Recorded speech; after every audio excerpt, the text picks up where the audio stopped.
Still to come, we meet the world's first emoji translator, who's up in the kitchen right now with Yvonne Connolly. Let's welcome Keith Broni. Hello. How are you? Oh, we're all right, Big Keith. smiley face. Yeah. Well, gotta be in keeping with my topic of expertise, don't I? What is an emoji translator? So, as an emoji translator, I provide specialist expertise in the varying interpretations and usage trends that emojis have across the world. There's various cross-cultural interpretations of particular emojis, including gestures, and there's also a variety of different renderings across different devices, such as your iPhone or your Android phone. So I have all that knowledge, and I'm able to provide that to people, companies, whoever may require it. When they get in contact with Today Translations, my employer, I'll be able to sort them out. Yvonne just wants to know, is it okay for her to send the eggplant? Is that all right? It depends on the context. I mean, what are you interested in? She's a cook. I'm the smiley face with the tears coming out. Reading some of the messages coming in from people who've done things that make me feel so much better. They shouldn't have. What are some of the things? Sarah on WhatsApp. I accidentally sent my mum a text that was meant for my boyfriend. Whoa. Oh, no. They're always good. No. I was asking him to pick me up a pregnancy test. Hashtag step away from the phone, because she has sent in a few. You've done it a lot, Sarah. Just call me. No. Hashtag, hashtag awkward, hashtag granny. Oh, God. I'm really uncomfortable right now. I'm actually nodding my stomach. What's my emoji? What emoji should I be using right now? The little one with the X's for eyes. You're over. It's done. Okay. All right. We'll chat some more to Keith after the break, and Dermot and Eric are going to be staying with us too. If you've any questions, send them this way. WhatsApp us on 083 360 60 60.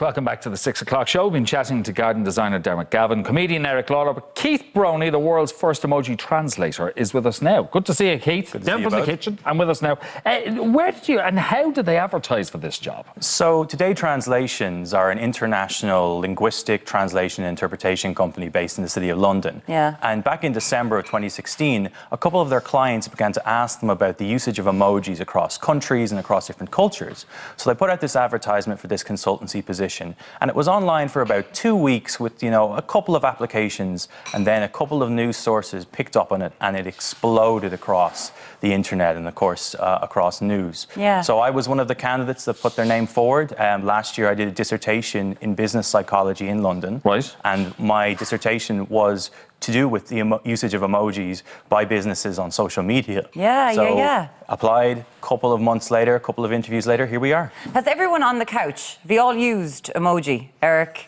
Dermot, yeah. Yvonne, do you use emojis? Yeah, loves emoji. Do you use emojis? I use emojis. Okay, I'm the only one who doesn't. Right. She doesn't use emojis. A recent marketing study showed that at least 92% of us are at least infrequent users of emojis.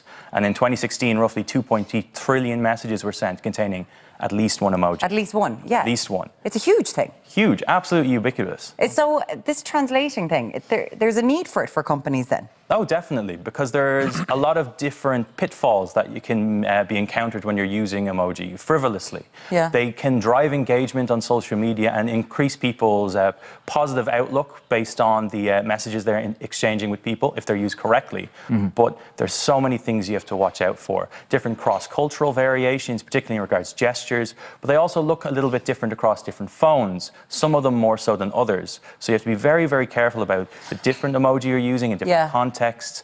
And are there some emojis that are used for a different thing now than they were originally intended? There is a few, some of which are a bit lewd now. Most famous two would definitely be the eggplant or aubergine and the peach. And I'm sure there's many people listening that know exactly what I mean when I say those. And let me just actually say about the... I'd like you to expand on that. I don't really know what you're talking about. As being as polite as I can be, the eggplant is used generally as a phallic symbol. And it's quite popular across certain social networks. Well done. We're very impressed. Yes.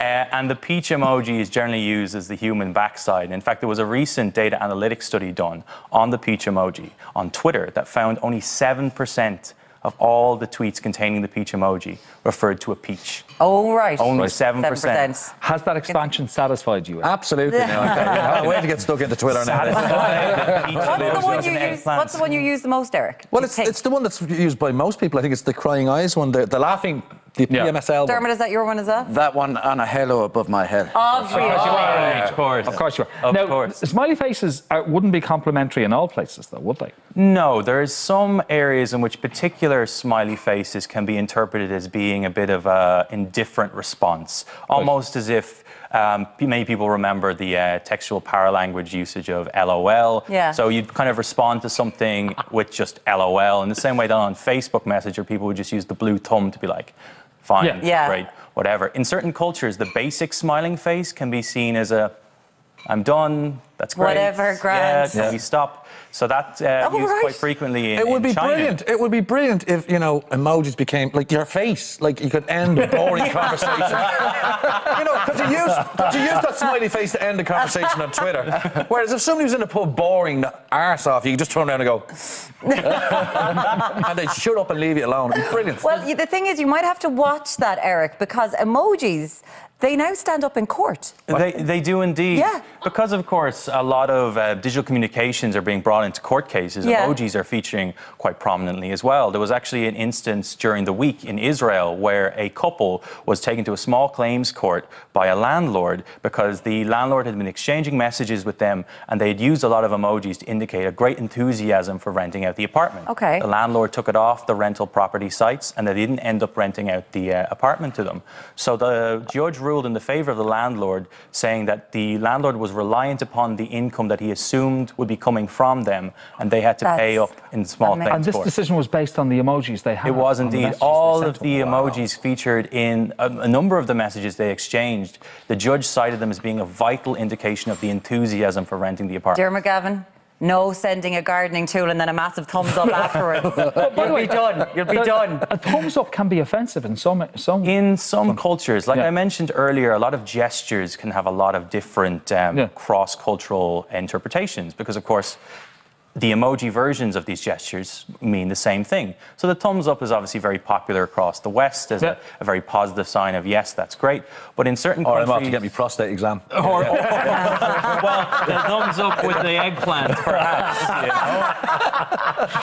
But in certain countries in the Middle East, it can actually be a very offensive symbol. And likewise, the OK hand gesture, which actually I quite like this hand gesture. In certain parts of Latin America, that means something comparable to the middle finger. Right.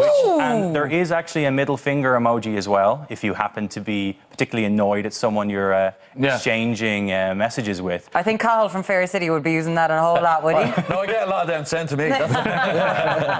Well, we do a lot of work now in China.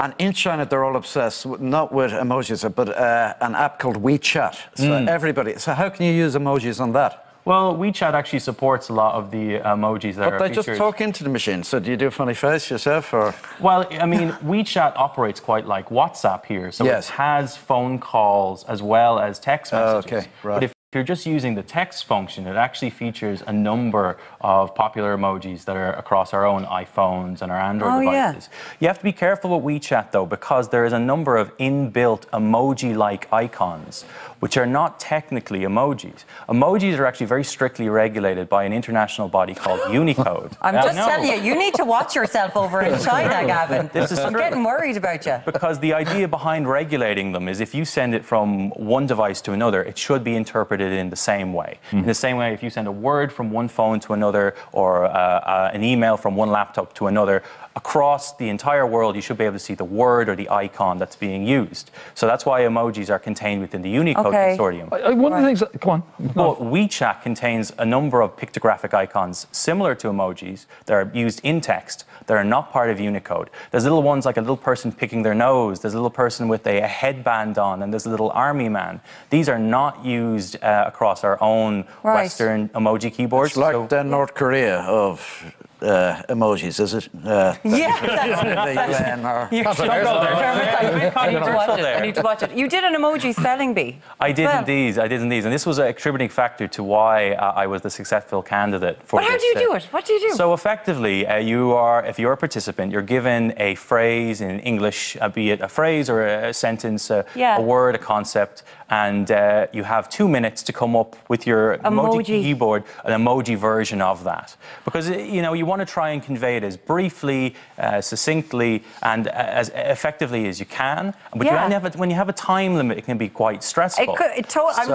I'm just thinking about getting the Fair City scripts like that, just to make it a little bit worse for you, Eric. And then throwing you in front of the camera and then just go and do it. Smiley face all the time. Yeah. That is absolutely. It's so mad. It's so mad. Keith, thank you so much for all of those. I'm taking in all of that information. It's crazy, isn't it? Absolutely crazy. It really is. Just by way of interest, what's the emoji you use the most? It would either be the little OK symbol, or now, since there has been a number of new emojis introduced across our various devices, I'm using the little T-Rex head quite a bit, as a big fan of Jurassic Park. So. Okay. To signify what? I don't know, it's just a bit of fun. Oh, right, just for Some of them have meaning, some of them are just to kind of decorate text. Okay. My mother would take that as I'm about to chew the head off. Yeah. And perhaps, that's a good one. And perhaps that's how it will be interpreted as more and more people get access to it across their phones. I mean, meaning is use with emojis. So the original intention, look at the eggplant and the peach, can be one thing, and then when the world gets their hands on it, it can become something else. It started here, what that means, Martin King. Okay, Keith there you go. Broni, Emoji Translator, thank you so much for joining us. And congratulations. Thank you very much. All right. Still to come, we're up in the kitchen for some Asian-style beef in pastry baskets. You won't want to miss it. Come back to us in a few.